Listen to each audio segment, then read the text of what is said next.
Assalamualaikum warahmatullahi wabarakatuh.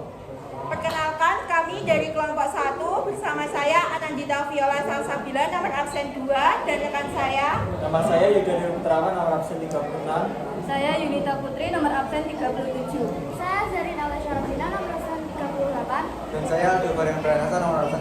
Jadi pada kesempatan kali ini kami akan mempresentasikan materi TIK yaitu bubble short.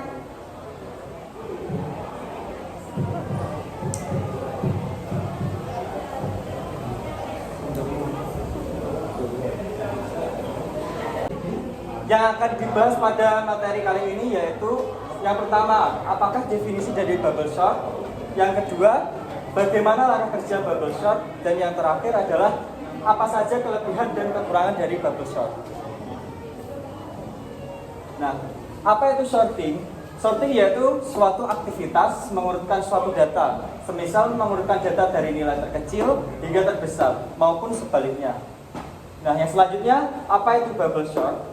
Bubble short atau metode gelembung adalah metode atau algoritma pengurutan dengan cara melakukan penukaran data dengan data sebelahnya secara terus-menerus sampai bisa dipastikan dalam satu iterasi tertentu tidak ada lagi perubahan atau data sudah terurut secara benar. Disebut pengurutan gelembung karena masing-masing kunci akan dengan lambat menggelembung ke posisinya yang tepat.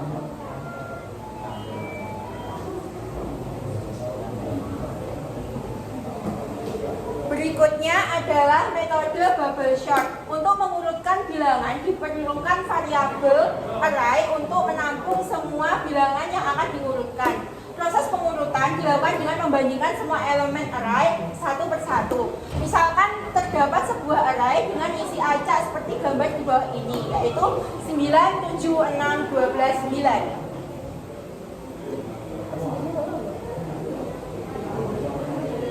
Langkah pertama, bandingkan nilai data ke-1 dan ke-2.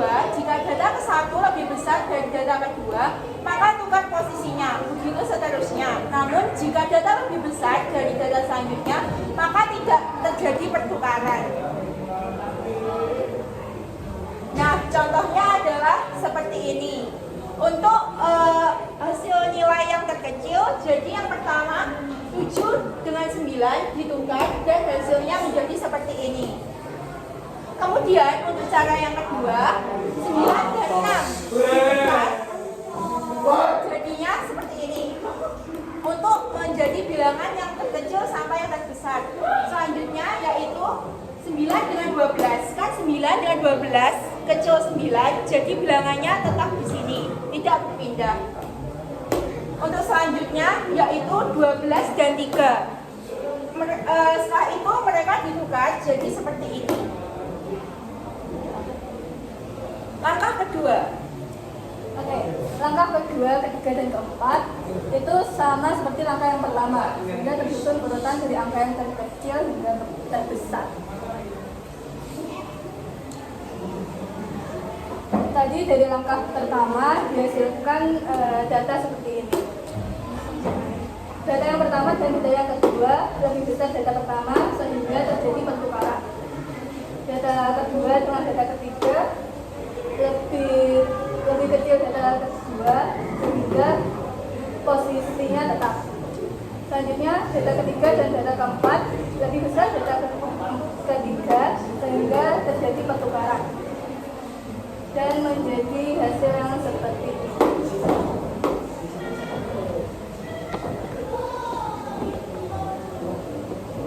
Selanjutnya langkah ketiga yaitu sama seperti yang tadi.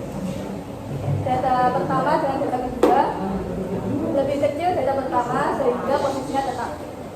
Data kedua dan data ketiga lebih besar data kedua sehingga terjadi pertukaran data. Dan nantinya akan terbentuk urutan data seperti ini.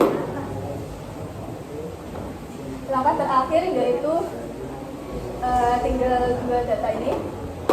Karena data pertama lebih besar sehingga terjadi pertukaran dan menjadi urutan data dari yang terkecil hingga terbesar.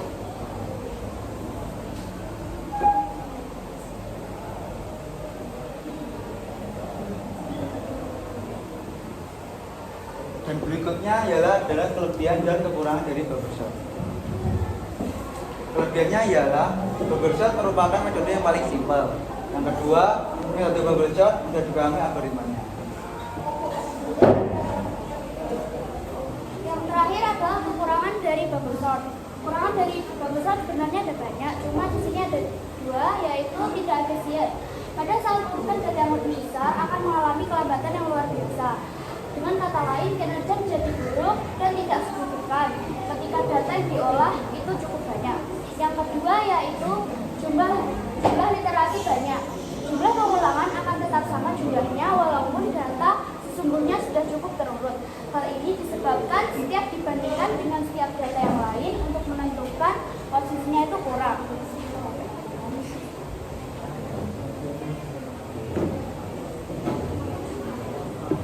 Nah, sekarang kalian sudah paham kan apa itu bubble sort, bagaimana caranya, dan juga kalian sudah paham kelebihan dan juga kekurangan dari bubble sort. Sekian presentasi yang dapat kami sampaikan. Bila ada kurang lebihnya mohon maaf. Wassalamualaikum warahmatullahi wabarakatuh.